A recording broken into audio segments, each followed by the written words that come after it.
പിന്നാലെ സർക്കാർ രൂപീകരണ നീക്കങ്ങൾ സജീവമാക്കി മുന്നണികൾ. ബിജെപിക്ക് തനിച്ച് കേവല ഭൂരിപക്ഷമില്ലെങ്കിലും മോദി സർക്കാർ മൂന്നാം വട്ടവും അധികാരത്തിലെത്തുമെന്ന് ബിജെപി പ്രഖ്യാപിച്ചു കഴിഞ്ഞിരിക്കുന്നു. 8-ാം തീയതി സത്യപ്രതിജ്ഞ നടത്താനാണ് ബിജെപിയുടെ ആലോചന. വൈകിട്ട് 4 മണിക്ക് ഇന്ത്യ യോഗവും 6 മണിക്ക് ഇന്ത്യ മുന്നണിയുടെ യോഗവും ചേരും. ഇതിനായി നേതാക്കൾ ഡൽഹിയിലേക്ക് എത്തിത്തുടങ്ങി. ഭൂരിപക്ഷമില്ലെങ്കിലും സർക്കാർ രൂപീകരിക്കുമെന്ന കോൺഗ്രസ് നേതാക്കളുടെ അവകാശവാദത്തിൽ തുടർ നീക്കങ്ങളും ഇന്ന് പ്രതീക്ഷിക്കാം. ബിജെപിക്കൊപ്പമുള്ള ചില കക്ഷികളെ അടർത്തിയെടുക്കാൻ ചർച്ചകൾ നടക്കുന്നുവെന്നാണ് സൂചന. You want news always. I am also experienced. I have seen so many political changes in this country. We are in NDA. I am going for NDA meeting. In course of time, anything we'll report to you. Thank you.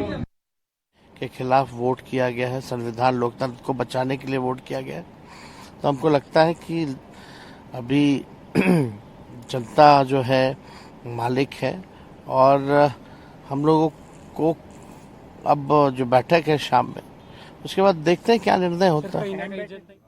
എല്ലാ കണ്ണുകളും ഡൽഹിയിലേക്ക്. ഇനിയുള്ള മണിക്കൂറുകൾ അതീവ നിർണായകം. National ഡെസ്കിൽ നിന്ന് R Kiran Babu നമുക്കൊപ്പം ചേരുന്നു. കിരൺ, ചന്ദ്രബാബു നായിഡു എൻഡിഎയിൽ ഉറച്ചു നിൽക്കുമോ? നിതീഷ് കുമാർ മറുകണ്ഠം ചാടുമോ? ചോദ്യങ്ങൾ പലതരത്തിൽ വരുമ്പോൾ ഇരുഭാഗത്തു നിന്നും അവകാശവാദങ്ങൾ വരുന്ന ഒരു സാഹചര്യം. അപ്പോഴും ആത്മവിശ്വാസത്തിൽ എൻഡിഎ ഘടകകക്ഷികളെ ചേർത്തുകൊണ്ട് സഖ്യ സർക്കാർ രൂപീകരണത്തിലേക്ക് ബിജെപി കടക്കുമെന്നും യോഗം വൈകുന്നേരം ചേരാനിരിക്കുന്ന ഒരു സാഹചര്യം ഒക്കെ നിൽക്കുമ്പോൾ ഏറ്റവും അവസാനത്തെ പൾസുകൾ ഏത് തരത്തിലാണ്? അപർണ, സ്വാഭാവികമായും ഇന്ത്യ മുന്നണി അങ്ങനെ ഒരു തോൽവി അംഗീകരിച്ചുകൊണ്ട് പ്രതിപക്ഷത്തേക്ക് ഇരിക്കാം, അങ്ങനെ ഒരു തീരുമാനത്തിലേക്ക് എത്തിയിട്ടില്ല. ഇപ്പോഴും ഇന്ത്യ മുന്നണി ആഞ്ഞു പിടിച്ചാൽ ചിലപ്പോൾ NDA മുന്നണിയിൽ നിന്ന് ചിലരെയൊക്കെ അടർത്തിയെടുക്കാൻ കഴിയും എന്നൊരു പ്രതീക്ഷയുണ്ട്. പക്ഷെ അങ്ങനെ ഒരു പരസ്യമായ നീക്കത്തിലേക്ക് പോയാൽ അതിനുള്ള സാധ്യതകൾ കുറവായതുകൊണ്ട് തന്നെ അവർ അത്ര ഒരു പരസ്യ നീക്കം നടത്തുന്നില്ല. പക്ഷേ രഹസ്യമായി അത്തരം ചില നീക്കങ്ങൾ നടത്തുന്നുണ്ട് എന്ന് വേണം കരുതാൻ. ഇന്ത്യ മുന്നണിയുടെ ഭാഗത്തു നിന്ന് അത്തരം ചില നീക്കങ്ങൾ പ്രധാനമായും ഈ NDAയുടെ ഭാഗമായ 2 പ്രധാനപ്പെട്ട നേതാക്കൾ, JDUവിന്റെ നേതാവ് നിതീഷ് കുമാറും അതോടൊപ്പം തന്നെ ചന്ദ്രബാബു നായിഡു, TDP നേതാവ് ചന്ദ്രബാബു നായിഡുവും, ഈ രണ്ടുപേരെ സംബന്ധിച്ചും രണ്ടുപേരും മൂന്നാം മുന്നണിയുടെ നിതീഷ് കുമാർ ആണെങ്കിൽ 2 മുന്നണിയിലും മാറി മാറി പലതവണ ഇരുന്നിട്ടുള്ള ആളാണ്. അങ്ങനെ ഏതെങ്കിലും ഒരു കൃത്യമായ കാരണം ഒന്നും ചാടാൻ വേണ്ടി, മുന്നണി മാറാൻ വേണ്ടി അങ്ങനെ കൃത്യമായ കാരണമൊന്നും അദ്ദേഹത്തിന് പലപ്പോഴും വേണ്ടി വന്നില്ല. അദ്ദേഹം തന്നെ പല കാരണങ്ങൾ പറഞ്ഞ ഇങ്ങനെ മുന്നണി മാറിയിട്ടുള്ള ആളാണ്. ചന്ദ്രബാബു നായിഡുവിനെ സംബന്ധിച്ചായാലും അത്തരത്തിൽ പലതവണ മൂന്നാം മുന്നണിയുടെ ഭാഗമാകുകയും NDAക്കൊപ്പം പോവുകയും ഒക്കെ ചെയ്തിട്ടുള്ള ആളാണ്. അതുകൊണ്ട് ഈ രണ്ടുപേരുടെയും വിഷയത്തിൽ ഇന്ത്യ മുന്നണിയിലെ പ്രധാനപ്പെട്ട നേതാക്കൾ അവരുമായി ചില ആശയവിനിമയങ്ങളൊക്കെ രഹസ്യമായി നടത്തുന്നുണ്ട് എന്നുള്ളതാണ് പുറത്തു വരുന്ന സൂചനകൾ. ഈ നേതാക്കൾ ഈ അവസരം വളരെ കൃത്യമായി തന്നെ ഉപയോഗിക്കുന്നു എന്നുകൂടി വേണം കരുതാൻ. ഇവർ രണ്ടുപേരും തന്നെ ഇപ്പോൾ പരസ്യമായി ഏറെക്കുറെ നിതീഷ് കുമാർ പറഞ്ഞത് ഞങ്ങൾ സർക്കാർ രൂപീകരിക്കുമെന്ന് പറഞ്ഞു. ഞങ്ങൾ സർക്കാർ രൂപീകരിക്കുമെന്ന് പറഞ്ഞപ്പോൾ NDA രൂപീകരിക്കുമോ ഇല്ലയോ എന്നും അദ്ദേഹം പറഞ്ഞിട്ടില്ല. പക്ഷേ ചന്ദ്രബാബു നായിഡു അങ്ങനെയല്ല. ചന്ദ്രബാബു നായിഡു NDA സർക്കാർ രൂപീകരിക്കുമെന്ന് തന്നെ വളരെ കൃത്യമായി പറയുകയും ചെയ്തിട്ടുണ്ട്. നിലവിൽ NDA പക്ഷത്ത് തന്നെ ഉറച്ചു നിൽക്കാനും അവിടെ നിന്ന് ഈ ബാർഗൈനിങ് പവർ ഉപയോഗിച്ചുകൊണ്ട് പരമാവധി സീറ്റുകൾ അല്ലെങ്കിൽ പരമാവധി ആനുകൂല്യങ്ങൾ നേടിയെടുക്കാൻ വേണ്ടിയുള്ള പരിശ്രമമാണ് ഇപ്പോൾ നടന്നുകൊണ്ടിരിക്കുന്നതാണെന്ന് മനസ്സിലാവുന്നത്. എന്തായാലും ഈ രണ്ടുപേർക്കും ബീഹാറിനായാലും ആന്ധ്രാപ്രദേശിനായാലും സ്പെഷ്യൽ സ്റ്റാറ്റസ് എന്നുള്ള വളരെ പ്രധാനപ്പെട്ട ഒരു ആവശ്യം. അങ്ങനെയാണെങ്കിൽ സംസ്ഥാനത്തിൽ ലഭിക്കുന്ന അധികമായ സാമ്പത്തിക വിഹിതം വളരെ വലുതാണ്. അവർക്ക് ആ സംസ്ഥാന സർക്കാരിന് അത്രത്തോളം സാമ്പത്തിക വിഹിതം ലഭിക്കും. ആ ആവശ്യം രണ്ടുപേരും അത് ശക്തമായി ഉന്നയിക്കുന്നുണ്ട്. പ്രത്യേകിച്ച് ചന്ദ്രബാബു നായിഡു അത് ശക്തമായി തന്നെ ഉന്നയിക്കുന്നുണ്ട്. മറ്റൊന്ന് സുപ്രധാന വകുപ്പുകളിലെ മന്ത്രിസ്ഥാനമാണ്, ഇത് വേണം എന്നുള്ളത് ഉന്നയിക്കുന്നുണ്ട്. അതോടൊപ്പം തന്നെ സ്പീക്കർ സ്ഥാനത്തേക്കും അത് വളരെ തന്ത്രപൂർവമായ ഒരു നീക്കമാണ്. സ്പീക്കർ സ്ഥാനത്തേക്ക് വരുന്നത് BJPയിൽ നിന്നല്ല, അത് JDUവിൽ നിന്നോ TDPയിൽ നിന്നോ ഒരാളാണെങ്കിൽ സ്വാഭാവികമായും കൂറുമാറ്റമടക്കം BJP ചില നേതാക്കളൊക്കെ പലപ്പോഴും ഈ മുന്നണിയിലെ പല പ്രധാനപ്പെട്ട കക്ഷികളെ മുന്നണി അപ്പാടെ നേതൃത്വം ഉടക്കുന്ന സമയത്തൊക്കെ അവിടുത്തെ MLA-മാരായാലും MP-മാരായാലും അവരിൽ പകുതി വരെ കൂട്ടുപിടിച്ചുകൊണ്ട് പാർട്ടി പിളർത്തിയുമൊക്കെ എങ്ങനെയാണോ മഹാരാഷ്ട്രയിൽ ശിവസേനയും NCPയെയും പിളർത്തിയത് ആ മട്ടിലുള്ള പ്രവർത്തനമൊക്കെ ചെയ്യാൻ സാധ്യതയുണ്ട്. അങ്ങനെയാണെങ്കിൽ സ്പീക്കർ സ്ഥാനം സ്വന്തമായി കയ്യിലുണ്ടെങ്കിൽ ഇതിനെയൊക്കെ ഫലപ്രദമായി തടയാൻ കഴിയും, അല്ലെങ്കിൽ കൃത്യമായി അയോഗ്യരാക്കാൻ കഴിയും. അത് വളരെ നിർണായകം തന്നെയാണ്. ഇത്തരം ഒരു സാധ്യത മുന്നിൽ കണ്ടാണ്. അല്ലെങ്കിൽ ഒരു സംസ്ഥാനത്തിന് ഒരു രാജ്യസഭയുടെ സ്പീക്കർ അല്ലെങ്കിൽ ലോക്സഭയുടെ സ്പീക്കർ സ്ഥാനം കിട്ടുന്നത് ഒരു വലിയ സ്ഥാനമൊന്നുമല്ല. അതിനെ സംബന്ധിച്ച് അങ്ങനെ ഒരു മന്ത്രിയെ പോലുള്ള അധികാരമോ അല്ലെങ്കിൽ സംസ്ഥാനത്തിന് എന്തെങ്കിലും അവരുടെ സ്വന്തം സംസ്ഥാനത്തിലെ ഏതെങ്കിലും വിഷയത്തിൽ വികസന പ്രവർത്തനത്തിന് സഹായിക്കാനോ ഒന്നും കഴിയുന്നതെന്നല്ല. ഒരു പദവി എന്നതിനപ്പുറത്തേക്ക് അങ്ങനെ ഒരു അധികാര സ്ഥാനം നേരിട്ടില്ല. പക്ഷേ ആ പദവി വളരെ നിർണായകമായി കാണുന്നതിന് അർത്ഥം BJPയിൽ നിന്ന് അത്തരമൊരു നീക്കം ഉണ്ടാവും എന്നുള്ളൊരു ഭയം, അല്ലെങ്കിൽ അതിനെ ചെറുക്കുക എന്ന ലക്ഷ്യം കൂടിയുണ്ട്. ഇനി നിതീഷ് കുമാർ ആയാലും ചന്ദ്രബാബു നായിഡു ആയാലും രണ്ടുപേരും തന്ത്രജ്ഞന്മാരായ രാഷ്ട്രീയ നേതാക്കളാണ്. അവർ ഇന്ത്യ മുന്നണിയുടെ ഈ ക്ഷണം പൂർണ്ണമായി തള്ളിക്കളയാൻ നിന്നുകൊണ്ട് പരമാവധി ആനുകൂല്യങ്ങൾ അല്ലെങ്കിൽ അവർ ആഗ്രഹിക്കുന്ന പരമാവധി നേട്ടങ്ങൾ NDAയിൽ നിന്ന് നേടിയെടുക്കാൻ വേണ്ടിയുള്ള ശ്രമവും നടക്കുക. കിരൺ, പ്രധാനമായിട്ടും സർക്കാർ രൂപീകരണം എന്നത് തന്നെ പ്രധാനപ്പെട്ട അജണ്ട. അതിലേക്ക് ഏത് തരത്തിലുള്ള നീക്കങ്ങളും സ്വീകരിക്കുക എന്നുള്ള ഒരു സ്റ്റാൻഡിൽ BJP നിൽക്കുകയും ചെയ്യുന്നു. അപ്പോഴും ഈ പറഞ്ഞതുപോലെ ആരാകും കിങ് മേക്കർ എന്നൊരു ചോദ്യം വരുന്നു. ചന്ദ്രബാബു നായിഡുവും നിതീഷ് കുമാർ ആണെങ്കിലും വലിയ രീതിയിലുള്ള വിലപേശലുകൾ നടക്കുന്ന ഒരു സമയം. ഈ നേരത്തെ പറഞ്ഞതുപോലെ, കിരൺ തന്നെ പറഞ്ഞതുപോലെ, ആ രീതിയിലുള്ള വകുപ്പുകൾ, ആ രീതിയിലുള്ള പദവികൾ ആവശ്യപ്പെടുന്ന ഒരു സമയത്ത് അതിലേക്ക് എത്രത്തോളം വഴങ്ങാൻ BJP തയ്യാറാകും? അത് ആ പാർട്ടിയുടെ ഒരു പോളിസിയുമായി ബന്ധപ്പെട്ട് അങ്ങനെ ഒരു വിട്ടുകൊടുക്കലിന് BJP തയ്യാറാകുമോ? ആ വിലപേശൽ BJP ഇനിയും നടക്കാൻ പോകുന്ന യോഗത്തിൽ സ്വീകരിക്കുന്ന നിലപാട് എന്തായിരിക്കും? അതെല്ലാം നിർണായകമാവുകയാണ്. ആ ഒരു സ്റ്റാൻഡ് BJP ഏത് തരത്തിൽ എടുക്കാനായിരിക്കും സാധ്യത? അപർണ, കഴിഞ്ഞ 10 വർഷം കണ്ട BJP അല്ല ഇന്നലെ മുതൽ ഉള്ള BJP.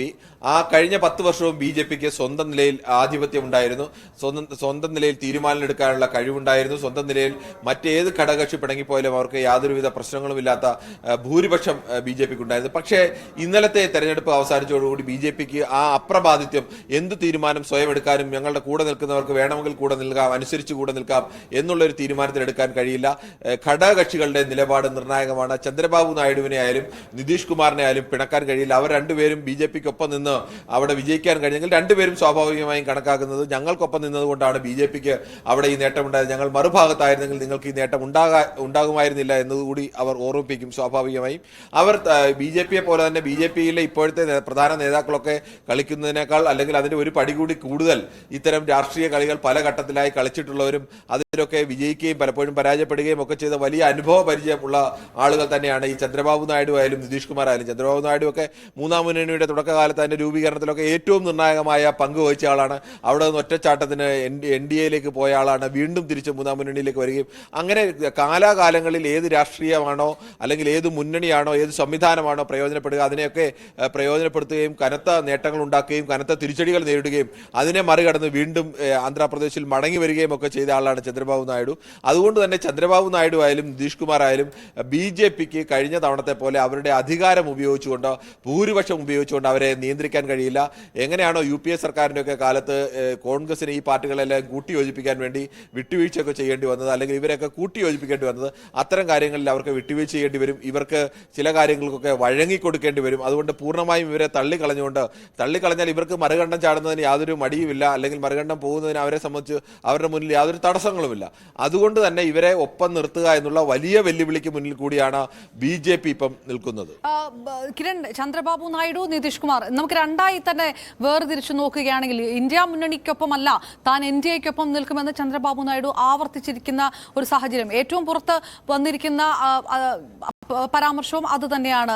അതേസമയം നിതീഷ് തേജസ്വി യാദവിനൊപ്പം യാത്ര ചെയ്ത ചിത്രങ്ങളടക്കം തേജസ്വിയുടെ വലിയ ആത്മവിശ്വാസത്തോടെയുള്ള പരാമർശങ്ങളൊക്കെ വന്നുകൊണ്ടിരിക്കുന്ന ഒരു സാഹചര്യം. കോൺഗ്രസ് നേതാക്കൾ കേരളത്തിൽ നിന്ന് KC വേണുഗോപാലും ഒപ്പം DK ശിവകുമാറും ഒക്കെ ഇവരുമായിട്ട് ചർച്ചകൾ നടക്കുന്നു എന്നുള്ള വാർത്തകളും വരുന്നു. അപ്പോൾ കോൺഗ്രസിനെ സംബന്ധിച്ചിടത്തോളം ഇത് രണ്ടുപേരെയും ഒരുമിച്ച് പാളയത്തിൽ എത്തിക്കുക മാത്രമാണ് മുന്നിലുള്ള വഴി. പക്ഷേ ഇതിനകത്ത് ഒരു വിഭാഗം NDAയ്ക്കൊപ്പം ചന്ദ്രബാബു നായിഡു NDAയോട് പരസ്യമായി ഒരു അനുകൂല നിലപാട് വ്യക്തമാക്കിയ ഒരു സാഹചര്യത്തിൽ നിതീഷിന്റെ കാര്യത്തിൽ ഒരു ചാഞ്ചാട്ടമുണ്ടോ? അങ്ങനെ ഇന്ത്യ മുന്നണി പ്രതീക്ഷിക്കുന്നുണ്ടോ? അപർണ, നിതീഷിന്റെ വിഷയത്തിലായാലും ചന്ദ്രബാബു നായിഡുവിന്റെ കാര്യത്തിലായാലും അത്ര ഒരു ചാഞ്ചാട്ടത്തിനുള്ള സാധ്യത ഇന്ത്യ മുന്നണി പ്രധാനമായും ഉപയോഗിക്കാനുള്ള സാധ്യതയുണ്ട്. നമുക്ക് ആകെ ഒരു ഇപ്പോഴത്തെ നില പരിശോധിച്ച് കഴിഞ്ഞാൽ 3 തരത്തിലുള്ള സാധ്യതകളാണുള്ളത്. ഒന്ന്, ഇന്ത്യ മുന്നണി ആത്മാർത്ഥമായി തന്നെ ഞങ്ങൾ സർക്കാർ രൂപീകരിക്കാൻ ആഗ്രഹിക്കുകയും അതിനുവേണ്ടിയുള്ള തീവ്ര പരിശ്രമം നടത്തുകയും ചെയ്യുന്നു എന്ന് കരുതുക. രണ്ടാമത്തെ ഒരു സാധ്യത എന്ന് പറയുന്നത്, അങ്ങനെ ഒരു പരിശ്രമം നടത്തുന്നില്ല എങ്കിലും ഞങ്ങൾ പരിശ്രമം നടത്തുന്നു, അപ്പുറത്തെ ഭാഗത്തേക്ക് ഒരു ചൂണ്ടയിട്ട് കഴിഞ്ഞാൽ സ്വാഭാവികമായും സുഗമമായ ഒരു സർക്കാർ രൂപീകരണത്തിന് BJPക്ക് തടസ്സമുണ്ടാകും. ആ തടസ്സം സൃഷ്ടിക്കുക എന്നുള്ള ലക്ഷ്യത്തിലേക്ക് വരാം. മൂന്നാമത് ഇനി ഒരു ഘടകം എടുത്തു കഴിഞ്ഞാൽ ഈ ഇന്ത്യ മുന്നണിയിലേക്ക് ഞങ്ങൾ പോകും, ഇന്ത്യ മുന്നണി വിളിച്ചാലും ഇല്ലെങ്കിലും ഇന്ത്യ മുന്നണിയിലേക്ക് ഞങ്ങൾ പോകും എന്നത് കാട്ടിക്കൊണ്ട് ചന്ദ്രബാബു നായിഡു ആയാലും നിതീഷ് കുമാർ ആയാലും BJPയുമായി വിലപേശുക. ഇങ്ങനെയുള്ള 3 സാധ്യതകൾ, ചിലപ്പോൾ ഈ 3ഉം കൂടി ചേരുന്ന ചില സാധ്യതകൾ അടക്കം രാഷ്ട്രീയമാണ്. അതിനെ സംബന്ധിച്ച് ഒന്നും നമുക്ക് തള്ളിക്കളയാൻ കഴിയില്ല. അത്തരം കാര്യങ്ങൾ എല്ലാം തന്നെ സമർത്ഥമായി ഉപയോഗിക്കാനുള്ള സാധ്യതകൾ ഈ ഇന്ത്യ മുന്നണിയുടെ ഭാഗത്തു നിന്നാലും മറ്റ് ഈ രണ്ട് പ്രധാനപ്പെട്ട പാർട്ടികളുടെ ഭാഗത്തു നിന്നാലും ഉണ്ട്. ഇനി ഒരാൾ വരുന്നില്ല. ചന്ദ്രബാബു നായിഡുവിനെ സംബന്ധിച്ചിടത്തോളം അവിടെ ഒരു വലിയ തകർച്ചയിൽ നിന്നാണ് YSRCP എന്ന അവിടെ ഒറ്റയ്ക്ക് ഭരിച്ചുകൊണ്ടിരുന്ന അല്ലെങ്കിൽ അവിടുത്തെ ആന്ധ്രയുടെ സമ്പൂർണ്ണ ആധിപത്യം ഉണ്ടായിരുന്ന ഒരു പാർട്ടിയെ അവിടെ തകർക്കാൻ സഹായിച്ചത് BJP ആണ്. ചന്ദ്രബാബു നായിഡുവിനെതിരെയുള്ള നിരവധി കേസുകൾ, അഴിമതി കേസുകളും ഒക്കെ ഉണ്ടായിരുന്നു. അതിലടക്കം അദ്ദേഹത്തിനെതിരെ അദ്ദേഹത്തെ അറസ്റ്റ് ചെയ്യുന്ന അവസ്ഥയും ഒക്കെ ഉണ്ടായിട്ടുണ്ട്. അവിടെ BJPയുമായി ഒന്നുകിൽ അദ്ദേഹത്തിന് ഒരു ധാരണ ഉണ്ടാക്കേണ്ടി വന്നു, അല്ലെങ്കിൽ ആ ഒരു ധാരണ എന്തായാലും അവസാനം ഗുണപ്പെട്ടു. അത് ചന്ദ്രബാബു നായിഡു തന്നെയാണ് ഏറ്റവും വലിയ നേട്ടം ഉണ്ടാക്കിയത്. നായിഡുവിനെ സംബന്ധിച്ചിടത്തോളം ഇനി BJPയിൽ നിന്ന് തൽക്കാലം പോകാനുള്ള സാധ്യത അങ്ങനെ ആലോചിച്ചാൽ അത് കുറവാണ്. ഇനി അതല്ല, ഈ ഇന്ത്യ മുന്നണിയിലേക്ക് പോയി കഴിഞ്ഞാൽ കേന്ദ്രത്തിൽ ഇവിടെ ഭരണം ഉറപ്പിക്കുകയും ചെയ്യാം. കേന്ദ്രത്തിൽ സ്വാഭാവികമായും ചില മന്ത്രിസ്ഥാനം കൊണ്ട് കിട്ടിയാൽ കൂടുതൽ സംസ്ഥാനത്തിന് വേണ്ടി കൂടുതൽ ആനുകൂല്യങ്ങൾ നേടിയെടുക്കാനൊക്കെ കഴിയും. അങ്ങനെ ഒരു മറിച്ചൊരു ചിന്ത ഉണ്ടാവാനുള്ള സാധ്യതയും നമുക്ക് തള്ളിക്കളയാനാവില്ല. നിതീഷ് കുമാറിനെ സംബന്ധിച്ചാണെങ്കിൽ അവിടെ പ്രധാനപ്പെട്ട വിഷയം, നിതീഷ് കുമാറിന് BJP പിന്തുണ പിൻവലിച്ചാൽ RJDയും കോൺഗ്രസും പിന്തുണ കൊടുക്കുകയും അവിടെ RJDയും കോൺഗ്രസിന്റെ പിന്തുണയോടുകൂടി നിതീഷിനെ വീണ്ടും മുഖ്യമന്ത്രിയാവുകയും വേണം. അപ്പോൾ നിതീഷ് കുമാറിന് മാറിയിട്ട് മറ്റൊരാളെ മുഖ്യമന്ത്രി JDUവിന്റെ മറ്റൊരാളെ മുഖ്യമന്ത്രിയാക്കുകയും നിതീഷ് കുമാറിന് അല്ലെങ്കിൽ ഉപപ്രധാനമന്ത്രി സ്ഥാനമോ അല്ലെങ്കിൽ ഇനി പ്രധാനമന്ത്രി സ്ഥാനം അങ്ങനെ ആലോചിച്ചാൽ അങ്ങനെയൊക്കെ സ്ഥാനം നൽകണോ എന്നുള്ള ആ ഒരു ഓഫറൊക്കെ മുന്നിലേക്ക് വന്നു കഴിഞ്ഞാൽ ഈ നിതീഷിനെ സംബന്ധിച്ചിടത്തോളം നിതീഷ് അങ്ങനെ അത് സേഫ് ആണ് എന്ന് കണ്ടു കഴിഞ്ഞാൽ, ഇപ്പുറത്ത് വന്നു കഴിഞ്ഞാൽ അത് സേഫാണ്. ഇതുവരെയുള്ള നിതീഷിന് എല്ലാ ചാട്ടം നോക്കിയാലും അറിയാം, നിതീഷ് ഒരിടത്തുനിന്ന് ചാടി മറുമുന്നണിയിലേക്ക് പോയി കഴിഞ്ഞാൽ അവിടെ സേഫ് ആയെന്ന് ഉറപ്പിക്കും.